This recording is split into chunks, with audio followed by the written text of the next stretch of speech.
Hello friends, आज मैं आपको एकादशी व्रत के बारे में बताने जा रही हूँ। अगर आप एकादशी व्रत के बारे में जानना चाहते हैं तो इस वीडियो को जरूर देखें। चलिए स्टार्ट करते हैं। हिंदू धर्म शास्त्रों में शरीर और मन को संतुलित करने के लिए व्रत और उपवास के नियम बनाए गए हैं। तमाम व्रत और उपवास में सबसे अधिक महत्व एकादशी का है, जो महीने में 2 बार पड़ती है, शुक्ल एकादशी और कृष्ण एकादशी, जिससे मन और शरीर दोनों ही संतुलित रहते हैं। खास तौर से गंभीर रोगों से रक्षा होती है और खूब सारा नाम यश मिलता है। इस एकादशी के उपवास से मोह के बंधन नष्ट हो जाते हैं। किस प्रकार आज के दिन पूजा करें? एकादशी व्रत के मुख्य देवता भगवान विष्णु या उनके अवतार होते हैं, जिनकी पूजा इस दिन की जाती है। इस दिन प्रातः उठकर स्नान करने के बाद पहले सूर्य को अर्घ्य दे, तत्पश्चात भगवान राम की आराधना करें। उनको पीले फूल, पंचामृत और तुलसी दल अर्पित करें।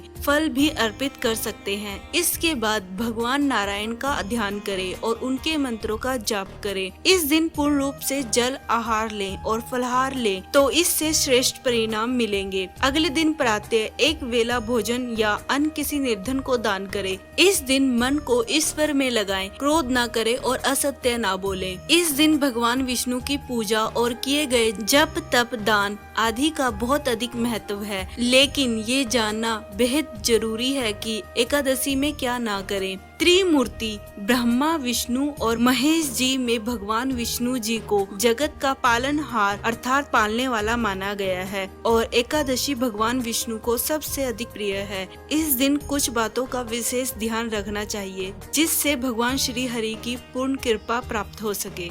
शास्त्रों के अनुसार एकादशी को कई कार्य ऐसे हैं जो हमें नहीं करने चाहिए, अन्यथा मनुष्य को घोर पाप का भागी बनना पड़ता है। जानिए एकादशी के दिन क्या करें और क्या ना करें। एकादशी के दिन फूल और तुलसी के पत्ते तोड़ना वर्जित है। एकादशी के दिन किसी भी प्रकार का दातुन नहीं करना चाहिए, वरन दशमी की रात को ही अच्छी तरह दातुन और कुल्ला करके मुंह साफ करना चाहिए। एकादशी के दिन चावल का सेवन नहीं करना चाहिए। शास्त्रों के अनुसार एकादशी के दिन चावल खाने वाला पाप भागी बनता है, उसके सभी पुण्य नष्ट हो जाते हैं। एकादशी के दिन जौ का सेवन भी नहीं करना चाहिए। शास्त्रों के अनुसार जौ को महर्षि मेध के शरीर से उत्पन्न हुआ मानते हैं, इसलिए इस दिन इसका सेवन करना वर्जित है। इस दिन चाहे आपने व्रत रखा हो या ना रखा हो, लेकिन आप किसी भी दूसरे मनुष्य का दिया हुआ अन्न बिल्कुल भी ग्रहण ना करें, नहीं तो पूरे वर्ष भर के पुण्य नष्ट हो जाते हैं। एकादशी के दिन मांस, लहसुन, प्याज, मसूर की दाल आदि तामसी वस्तुओं का सेवन कदापि नहीं करना चाहिए। इससे मन में पाप के विचार जागृत होते हैं। ब्रह्म भैरवत पुराण के ब्रह्म खंड के अनुसार एकादशी के दिन सेम की फली नहीं खानी चाहिए। एकादशी के दिन इसका सेवन करने से संतान को हानि पहुंचती है। जो लोग एकादशी का व्रत रखते हैं, उन फलाहारियों को गाजर, सलगम, गोभी, पालक, कुल्फा का साग इत्यादि का सेवन नहीं करना चाहिए। वे लोग आम, अंगूर, बादाम, पिस्ता इत्यादि अमृत फलों का सेवन करें। एकादशी के दिन भगवान विष्णु को मीठा पान चढ़ाया जाता है, लेकिन इस दिन पान खाना वर्जित माना गया है। मान्यता है कि पान खाने से मन में रजोगुण की प्रवृत्ति बढ़ती है और विचारों में सात्विकता नहीं रह जाती। इस दिन पान का सेवन निषेध कहा गया है। एकादशी से एक दिन पहले ही संध्या से पूर्व घर में झाड़ू लगाकर घर को अच्छी तरह से साफ कर लेना चाहिए। एकादशी के दिन घर में झाड़ू नहीं लगाना चाहिए, क्योंकि इससे चींटी और सूक्ष्म जीव मर सकते हैं। एकादशी के दिन बाल, दाढ़ी, नाखून नहीं कटवाने चाहिए। शास्त्रों में परनिंदा अर्थात दूसरों की बुराई करने को घोर पाप माना गया है। मान्यता है कि ऐसा करने से मन में दूसरों के प्रति कटु भाव आ सकते हैं और समाज में अपयश मिलता है। इसलिए एकादशी के दिन परनिंदा ना करते हुए भगवान विष्णु की पूजा अर्चना में मन लगाना चाहिए। एकादशी के दिन क्रोध, हिंसा नहीं करनी चाहिए। क्रोध और हिंसा से मन और शरीर, मन दोनों में ही विकार आता है। इससे भगवान श्री हरि रुष्ट हो जाते हैं। शास्त्रों में चोरी करना, धोखा देना घोर पाप माना गया है। एकादशी के दिन अपने मन, अपनी इंद्रियों पर पूर्ण नियंत्रण रखना चाहिए। इस दिन स्त्री से समागम बिल्कुल भी नहीं करना चाहिए, क्योंकि इससे भी मन में विकार उत्पन्न होता है और ध्यान भगवान भक्ति में नहीं लगता। अतः एकादशी पर स्त्री संग नहीं करना चाहिए। अब मैं आपको मोक्षदा एकादशी के बारे में बताऊंगी। धर्मराज युधिष्ठिर कहने लगे कि हे भगवान, मैंने मार्गशीर्ष कृष्ण एकादशी अर्थात उत्पन्ना एकादशी का सविस्तार वर्णन सुना। अब आप कृपया मुझे मार्गशीर्ष माह के शुक्ल पक्ष की एकादशी के विषय में बताइए। इस एकादशी का क्या नाम है तथा इस व्रत का क्या विधान है, इसकी विधि क्या है, इसका व्रत करने से किस फल की प्राप्ति होती है, कृपया ये सब विधान पूर्वक कहिए। भगवान श्री कृष्ण बोले, मार्गशीर्ष माह के शुक्ल पक्ष में आने वाली इस एकादशी को मोक्षदा एकादशी कहा जाता है। ये व्रत मोक्ष देने वाला तथा चिंतामणि के समान सब कामनाएं पूर्ण करने वाला है, जिससे आप अपने पूर्वजों के दुखों को खत्म कर सकते हैं। इसका महत्व मैं तुमसे कहता हूँ, ध्यान पूर्वक सुनो।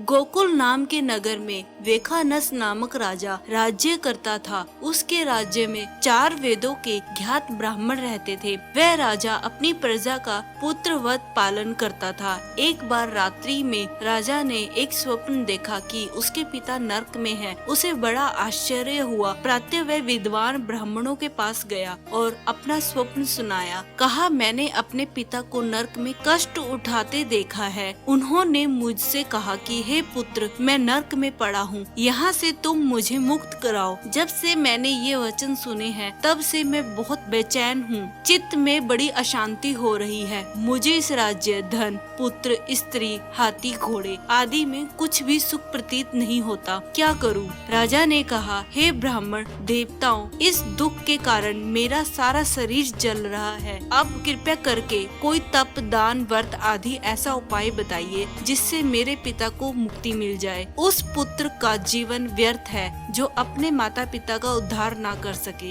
एक उत्तम पुत्र जो अपने माता पिता तथा पूर्वजों का उद्धार करता है, वह 1000 मूर्ख पुत्रों से अच्छा है। जैसे एक चंद्रमा सारे जगत में प्रकाश कर देता है, परंतु हजारों तारे नहीं कर सकते। ब्राह्मणों ने कहा, हे राजन, यहाँ पास ही भूत, भविष्य, वर्तमान के ज्ञाता पर्वत ऋषि का आश्रम है। आपकी समस्या का हल वह जरूर करेंगे। ऐसा सुनकर राजा मुनि आश्रम पर गया। उस आश्रम में अनेक शांति चित्त योगी और मुनि तपस्या कर रहे थे। उसी जगह पर्वत मुनि बैठे थे।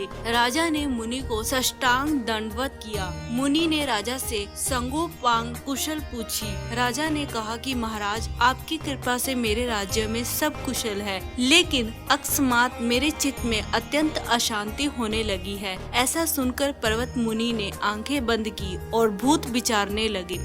फिर बोले, हे राजन, मैंने युग के बल कुकर्मों को जान लिया है। उन्होंने पूर्व जन्म में कामातोर होकर एक पत्नी को रति दी, किंतु सोत के कहने पर दूसरी पत्नी को ऋतुदान मांगने पर भी नहीं दिया। उसी पाप कर्म के कारण तुम्हारे पिता को नरक में जाना पड़ा। तब राजा ने कहा, इसका कोई उपाय बताइए। मुनि बोले, हे राजन, आप मार्गशीर्ष एकादशी का उपवास करें और उस उपवास के पुण्य को अपने पिता को संकल्प कर दे। इसके प्रभाव से आपके पिता की अवश्य नरक से मुक्ति होगी। मुनि के ये वचन सुनकर राजा महल में आए और मुनि के कहने के अनुसार कुटुंब सहित मोक्षदा एकादशी का व्रत किया। इसके उपवास का पुण्य उसने पिता को अर्पण कर दिया। इसके प्रभाव से उसके पिता को मुक्ति मिल गई और स्वर्ग में जाते हुए वह पुत्र से कहने लगे, हे पुत्र, तेरा कल्याण हो। ये कहकर स्वर्ग चले गए। मार्गशीर्ष मास की शुक्ल पक्ष की मोक्षदा एकादशी का जो व्रत करते हैं, उनके सारे पाप नष्ट हो जाते हैं।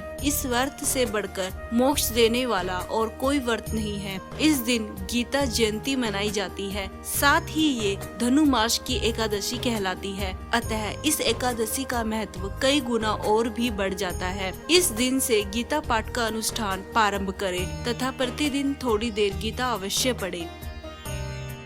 ये जानकारी जानकर आपको कैसा लगा? हमारे चैनल को सब्सक्राइब कर लीजिए और साथ में दिए हुए बेल आइकन को भी क्लिक कर दीजिए ताकि हमारी वीडियो आप तक सबसे पहले पहुंचे।